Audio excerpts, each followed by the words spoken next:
Have you ever experienced a person who will say something nasty to you, something really not nice, and you react to it? Something hurtful. When you react to it, you say something back, then they start crying. Then they very unhappy, portraying you as an evil, not nice person. How can you do this? How could you do that? And they start blaming you for the reaction. So instead of looking into the whys, like why is he reacting this way? They react to, how are you reacting like this to me? I cannot believe you're doing this. But they don't question what triggered that. Have you ever experienced that repeatedly? It's draining, isn't it? I think that's the worst poison. And unfortunately, some of these people usually come with another combination, especially if they are close to you. They may be a very kind person, very warm human being when they're not nasty. But when they're nasty, they will say something to you, they will provoke you, and then when you react, they blame you for the damage. That's narcissistic, isn't it? It's crazy stuff, isn't it? Fellas, the UK has unveiled an AI-powered undersea defense technology. Let's get back on track. My name is Zack. Thank you very much for stopping. I appreciate you. We're going to talk very quickly about the UK and Russia. Something draining and drastic is happening right now. The United Kingdom has unveiled an AI-powered undersea defense strategy. So what this is about? AI is going to kill people, my man. The artificial intelligence is being introduced into the army. And I'm telling you, this is going to cause damage.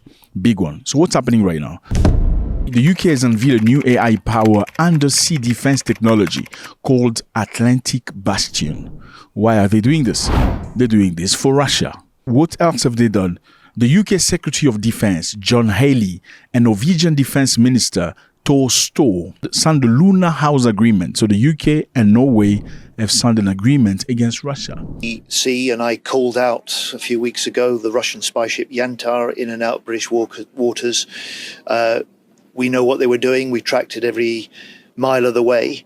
But it is Russia mapping, surveying, and in times of conflict, with the capacity to sabotage critical pipes, networks that our country depends on.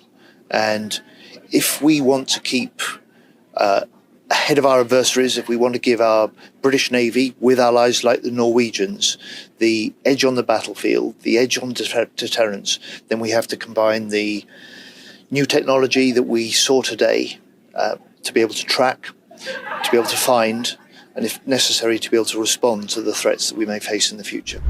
And we're going to find out why this is very important. What is this agreement about? The agreement is basically trying to scan the sea to see exactly what's happening undersea. Why? They believe Russian submarines are operating 24/7, not too far from the UK. So what is this pact about? The pact establishes a combined fleet of at least 13 warships supported by autonomous systems to hunt Russian submarines. So in other words, fellas, the UK has got a brand new plan. They're going to dispatch unmanned drones under the sea and unmanned satellites under the sea. Have you heard of that before? Some crazy stuff. What's the goal of this? The goal is to scan the sea. Why? Because they believe Russians are not too far from them. They're operating on that side. With what goal? With the goal of scanning the undersea and seeing infrastructure undersea. What infrastructure is undersea? Cables, okay? Network cables, internet cables, fiber optic cables. So I know a lot of people think internet comes from the sky. It's just crazy. It's like when people say, why don't you put all your files in the clouds? People believe the cloud is like in the sky. Put the files in the clouds, then you can just pull it from the cloud. It came down. No, the cloud is not in the sky, my brother. The cloud is a server somewhere. It's a building. Now, internet across the world function through these cables you see. So as you can see, these cables go across all continents of the world. It's from these cables that you get internet hooked up in your country. Now, when these cables are destroyed, your entire infrastructure is destroyed. And the UK is very scared of this situation. Why? Because they believe Russia is planning to perhaps destroy internet, network, and cables across the UK. Now, by destroying that, what's going to happen? Financial institutions will be underground. Banks and stuff will not function. No ATM will work. Insurance companies will not be working. Everything that enables the everyday life that we see today, water, electricity, and all that stuff will not work anymore. So the UK is preparing itself to an eventuality that Russia will decide to destroy the United Kingdom connection to the undersea cables. The goal of this AI treaty between the UK and Norway is designed to detect, track, and potentially neutralize threat from Russian vessels. Now the question is this one. Is Russia really trying to destroy UK undersea internet cables? We don't know about that. Now this is interesting because when you hear this story from this point, you'll be like, well, the UK is a victim, They must defend themselves. Why is Russia doing this anyway? Why are Russian submarines not far away from the UK? Number one, the submarines have the rights to be there because this is international waters. It belongs to nobody. But if you go back into history, then you will understand where you come from. Like the story I said earlier, somebody may say to you something nasty. It's only when you react that they start crying, saying you are the problem. You are not the nice person. Why is the UK against Russia? The UK is against Russia because officially the UK supports the sovereignty of Ukraine, which is understandable. 2022, the war between Russia and Ukraine starts. Very quickly, Russia takes over Ukraine.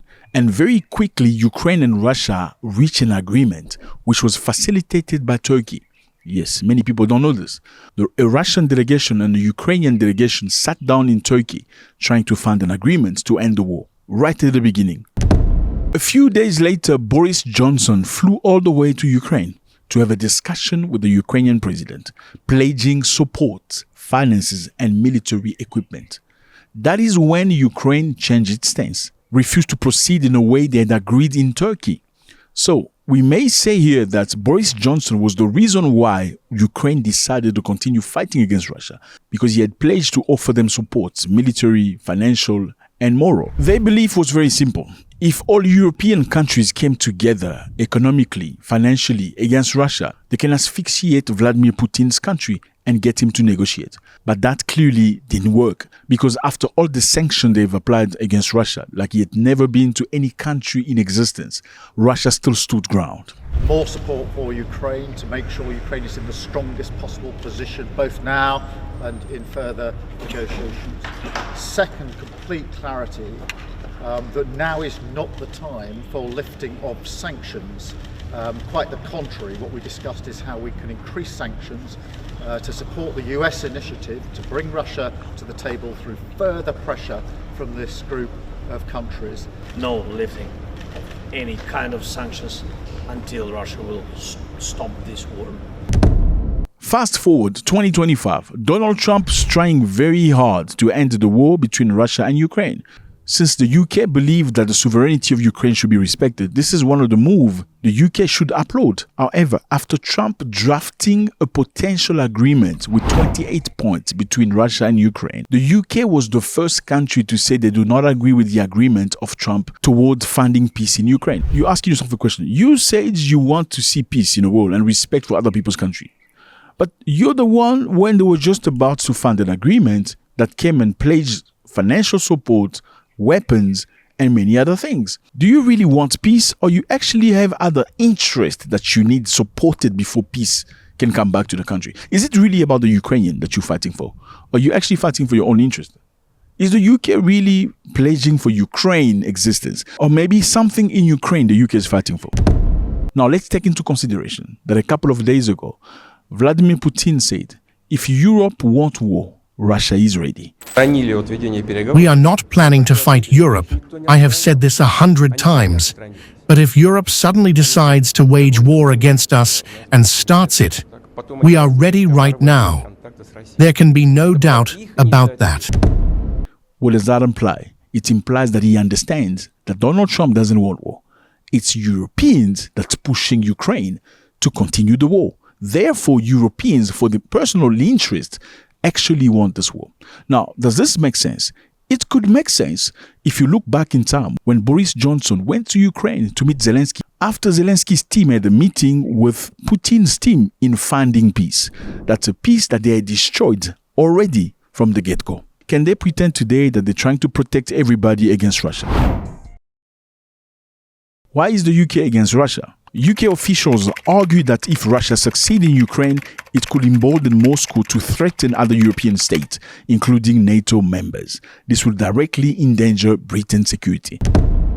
So again, it's about me protecting my security. The reason why I went to Ukraine to discuss with the Ukrainians and give them weapons and stuff so they can die, it was for me to protect the UK.